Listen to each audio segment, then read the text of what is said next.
दिनांक रोजी मंद्रुप पशुवैद्यकीय दवाखान्याअंतर्गत दूध क्रांती अभियानाची फेज 2 या कार्यक्रमाची सुरुवात केलेली आहे.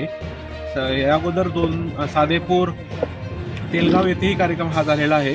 तर असे प्रत्येक दवाखान्याअंतर्गत एका गावात आम्ही हा योजना राबवत आहे. दुग्ध क्रांती अभियान योजनेअंतर्गत शिबिर घेण्याची.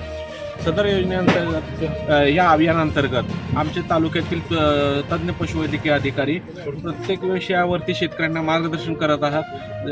आहार व्यवस्थापन, जनावरांचे रोग, लसीकरण, पशुसंवर्धन विभागाच्या राबविण्यात येणाऱ्या विविध योजना यांची विस्तृत माहिती आमचे अधिकारी देत आहेत व या सदर अभियानास शेतकऱ्यांकडूनही उत्स्फूर्तपणे प्रतिसाद लाभत असून यासोबत आमच्याबरोबर प्रायव्हेट इन्शुरन्स करणारे कंपनी पण आहेत. म्हणजे जे शेतकऱ्यांच्या जनावरांचे इन्शुरन्स करू शकतात. अगोदर त्यांना तसं हे नव्हतं, शेतकऱ्यांना इन्शुरन्स करता येत नव्हता लोन असल्याशिवाय, पण आता त्यांना डायरेक्ट कंपनी थ्रू इन्शुरन्स करता येतो व ते सेंट्रल गव्हर्नमेंटचे कंपनी आहे AIC, त्या कंपनी थ्रू पण इन्शुरन्स करू शकतात. ते या अशा रीतीने ही सदर अभियानाचा सर्व शेतकरी पशुपालकांनी लाभ घ्यावा असे मी पशुसंवर्धन विभागातर्फे आवाहन करतो.